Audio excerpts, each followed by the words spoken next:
नमस्कार. आपण बघत आहात आधुनिक केसरी. आज आपण आलोय जळगावला. ॲग्रो वर्ल्ड कृषी प्रदर्शनामध्ये आपण भेट द्यायला आलेलो आहे. दरवर्षाप्रमाणे ह्याही वर्षी वेगवेगळ्या कंपन्या ज्या आधुनिक पद्धतीने काम करतात या कमी पाण्यामध्ये जास्त क्षेत्रफळाखाली आधुनिक तंत्रज्ञानाचा वापर करून कृषी प्रदर्शनामध्ये वेगवेगळ्या भागातील मशिनरी असतील, औषधी असतील, हे शेतकऱ्यांना योग्य ती माहिती देण्यासाठी हे प्रदर्शन भरवलं जातं.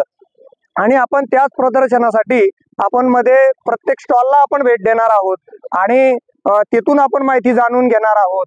तर मग चला तर ॲग्रो वर्ल्ड कृषी प्रदर्शनामध्ये. नमस्कार शेतकरी बंधूंनो, आपण जळगाव कृषी प्रदर्शनासाठी आपण भेट देण्यासाठी आलेलो आहे.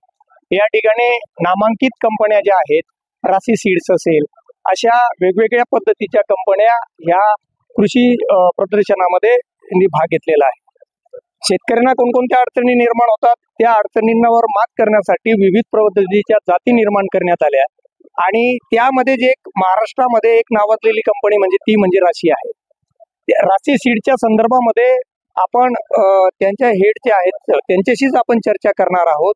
तर चला तर मग राशी सीड्स बद्दल आपण जाणून घेऊया.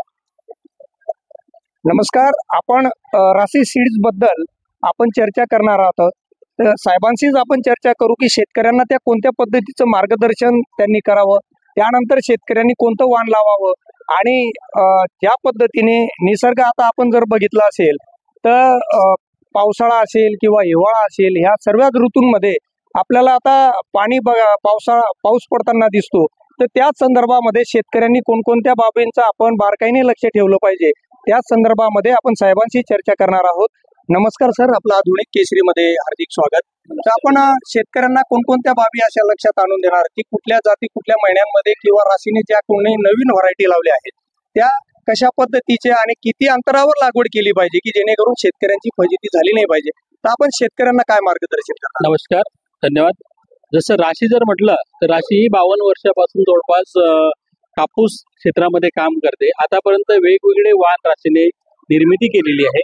जसा जसा निसर्गाचं चक्र बदलते आणि शेतकऱ्याच्या गरजा ज्या बदलते आहे, त्या बदलत्या वातावरण बदलत्या गरजेच्या अनुषंगाने कंपनी दरवर्षी नवीन नवीन वाण देऊन म्हणजे कसा उत्पादन खर्च कमी करायचा, जेणेकरून मागील 5 वर्षाचा अभ्यास जर केला तर जास्त पाऊस होतोय, जास्त पावसामुळं बोंडसड होते, गुलाबी बोंडअळीचा प्रकोप वाढतोय, त्यामुळे शेतकऱ्याचं नुकसान होतंय. जेणेकरून कापूस शेतकरी जर विचार केला हा कापसापासून दुरावतोय, त्या सर्व गोष्टीचा अभ्यास करता राशी कंपनीने नवीन वाणांची निर्मिती केलेली आहे. जसे एक अमेज म्हणून आणलेले आहे, हे बागायत क्षेत्रामध्ये अर्ली येणार आणि स्विफ्ट वाण आणलेले आहे जे की कोरडवाहू क्षेत्रामध्ये अर्ली येणार, जेणेकरून लवकर पीक खाली होते आणि दुबार पिकावर शेतकऱ्याला जाता येते आणि रस शोषण किडींचा प्रतिकारक्षम चांगले असल्यामुळं उत्पादनचा जो खर्च, फवारणीचा खर्च शेतकऱ्याचा बऱ्यापैकी कमी होतो.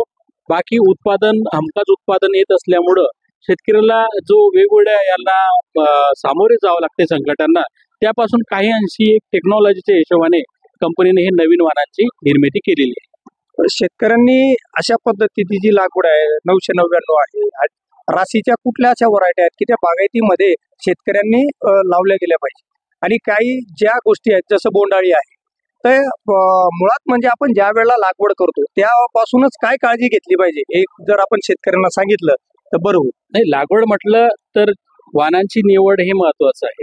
आतापर्यंत बागायत क्षेत्र म्हटलं तर 659 वाण जे आहे तो त्या बागायत क्षेत्राचा राज्य आहे. पण ज्या शेतकऱ्यांना दुबार पिकावर जायचं आहे म्हणजे कापूस काढून हरभरा, गहू किंवा मका लावायचा आहे, त्यासाठी अमेज वाण काढलेलं आहे, जेणेकरून पहिलं उत्पादन येऊन दुसऱ्या पिकावर त्यांना जाता येते. हे बागायत क्षेत्रासाठी. कोरडवाहू क्षेत्राकडे पाणी नसते, पाण्याचा अभाव असल्यामुळं ज्यांना हमखास उत्पादन पाहिजे त्यासाठी 971 हे स्विफ्ट वाण काढलेलं आहे, जेणेकरून ते लवकर येऊन जाते, म्हणजे शेतकऱ्याचा एक समाधानकारक उत्पादन कोरडवाहूमध्ये सुद्धा घेता येते.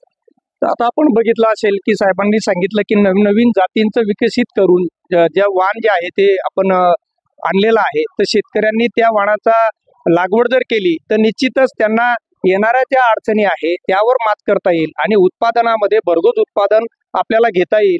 अशाच नवीन बातम्यांसाठी बघत राहा आधुनिक केसरी जळगाव.